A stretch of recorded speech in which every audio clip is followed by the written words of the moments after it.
Well, I wrote some music yesterday, and I did a lot of automation and a lot of sampling. So I thought I'd show you guys how I take pretty much any sample and then make, tones out of it, drums out of it, pretty much whatever you want. So let's first check out the sample I started with. This is from yesterday.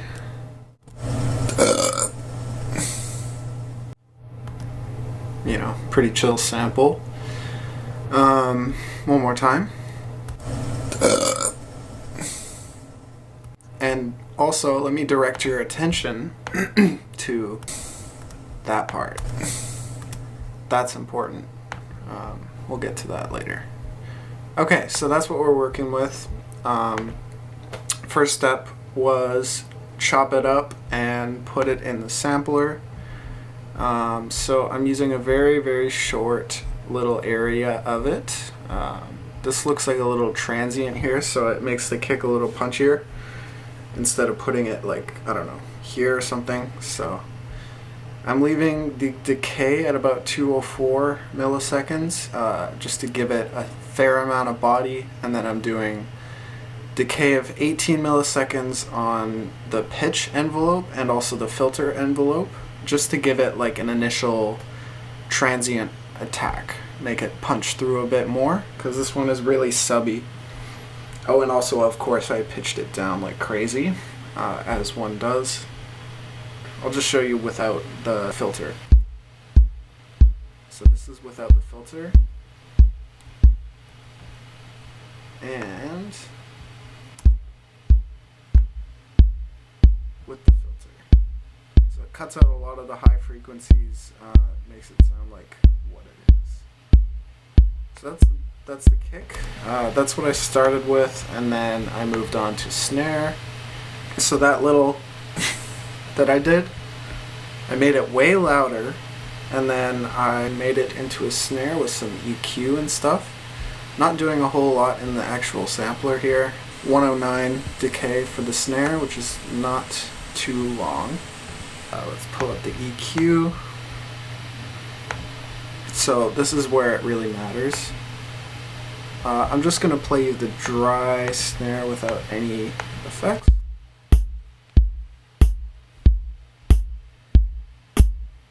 On its own.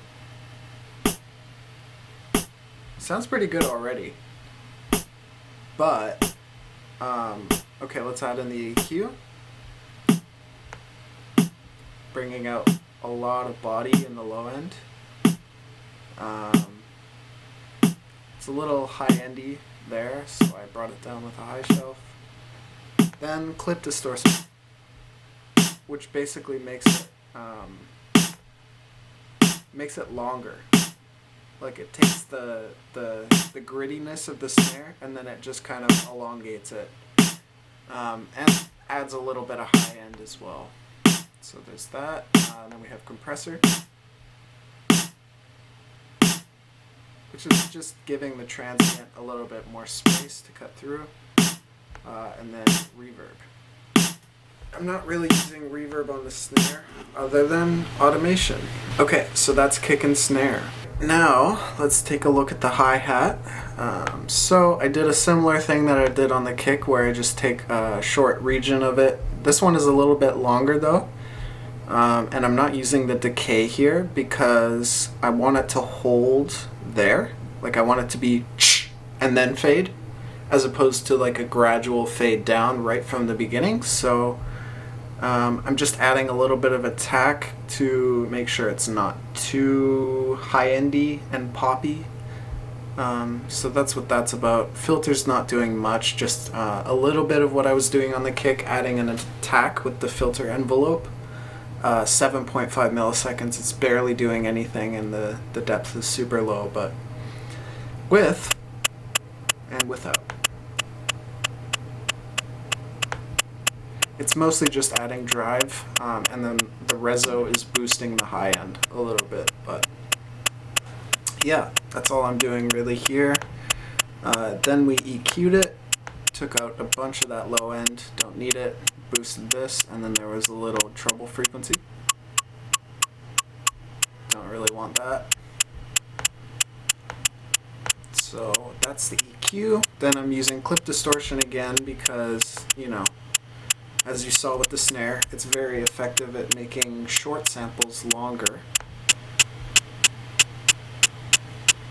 So it's just a little bit chunkier, and then I added a very specific reverb, which is affecting the sound of it. It's not adding a tail or anything, it's just affecting the sound to add more body to it. Yeah, so that's the reverb, and then just compressing it to make it slap. So those are the hi-hats. Okay, and then we have the perk track. Just adding some ornamental stuff. I think I started with exactly the same hi-hat sample, but I'm making it sound a little different with different pitch. I'm making the attack a lot lighter, and then I'm doing a similar EQ thing on this one. It's pretty much the hi-hat, but a different pitch, a little bit different, and then both together.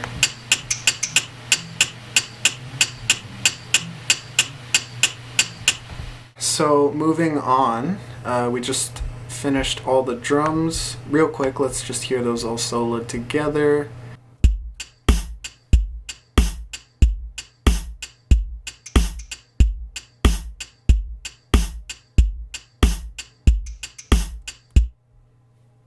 Pretty good, pretty good. Now let's move on to the melodic stuff. So this is the main thing that I started with, the main melodic sound.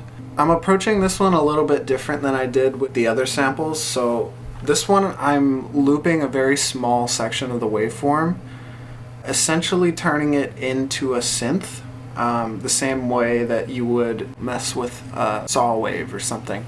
It's not really the sample anymore, but still using it. I think it still counts. Anyway, so you can get really interesting timbres from creating waveforms from samples as opposed to from waveforms, like on an analog synth. So that's what I started with here.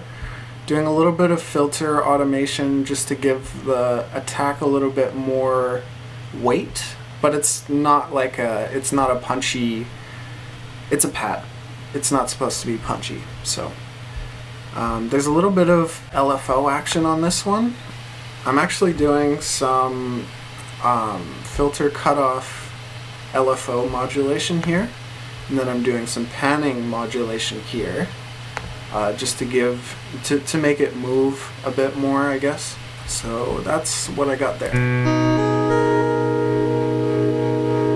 can see the panning move here, and the cutoff is, that's the LFO there.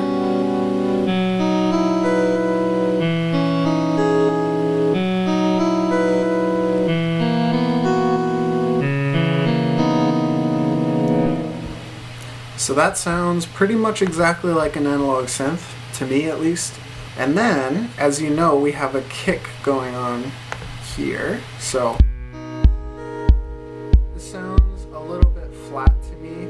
It's not really, it's not moving much, and I think it could pump a bit. Pumping is like, what? Here, let me show you.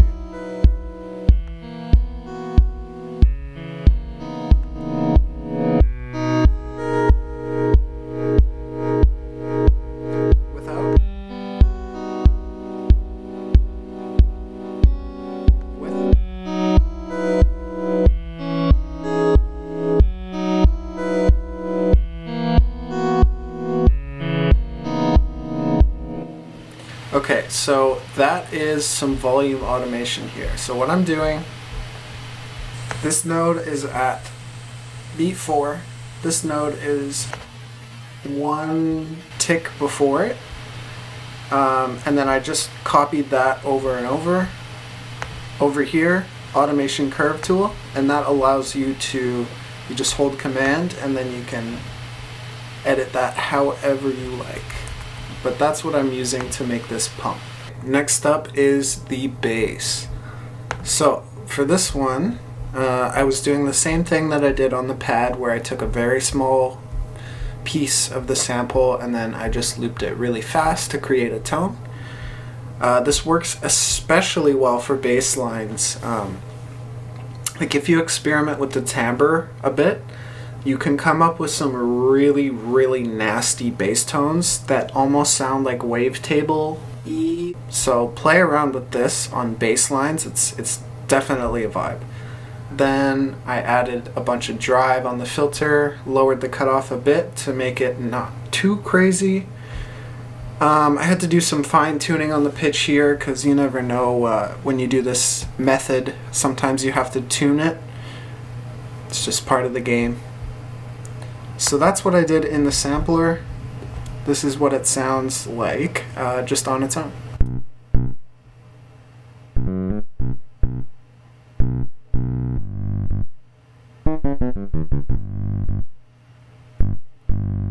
Okay, so first of all, added chorus to widen it a bit.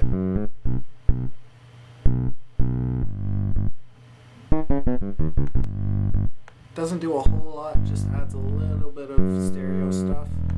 A little bit of clip distortion to nasty it up a bit. EQ is adding some high end and low end. Compressor is just letting those transients come through a little bit more. And then this is another compressor that's just sidechained to the kick.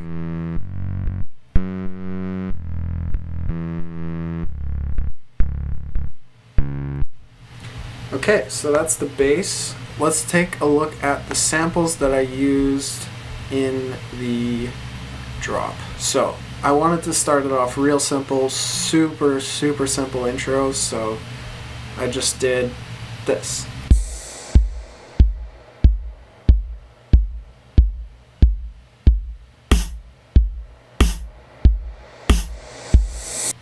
So that's the intro. On the last snare here, I have the original burp sound.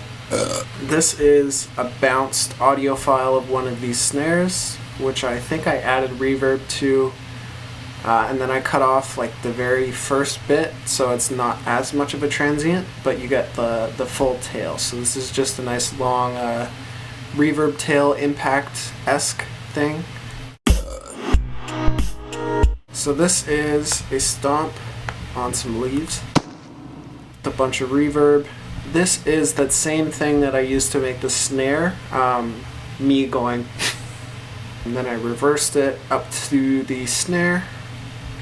Also used a bunch of reverb to create these tails as well, all together.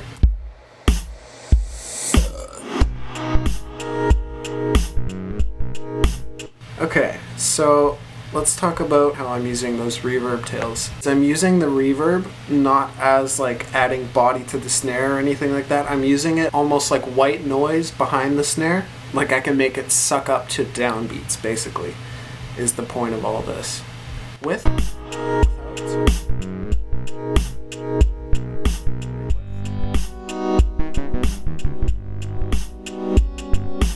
you know, it just adds a bit.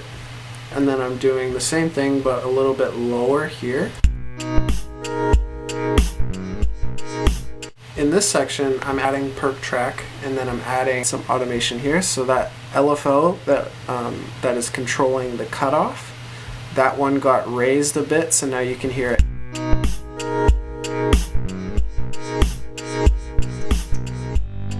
Just comes at you a little more.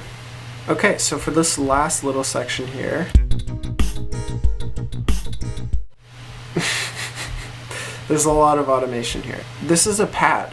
This is still the same chords, so all those transients that are coming through in this main pad now are simply the cutoff. And then I can automate that to make it sound however I want. This is kind of the loop that I have with a couple variations. But yeah, you know, you don't always have to change up the MIDI regions or whatever, the audio files, in order to get something different. Sometimes you can just do a ton of automation, and that's all you need. Okay, so that's it. I'll play the song now.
Hey guys, thanks for watching as much as you have. If you've gotten to this point, I appreciate it a lot.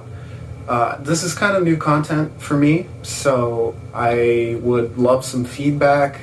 If you guys have suggestions for other topics in the realm of production, it could be composition, rhythm, drum technique, could be anything like that. So just let me know. If you like the content, please give me a sub or a comment or a like or something.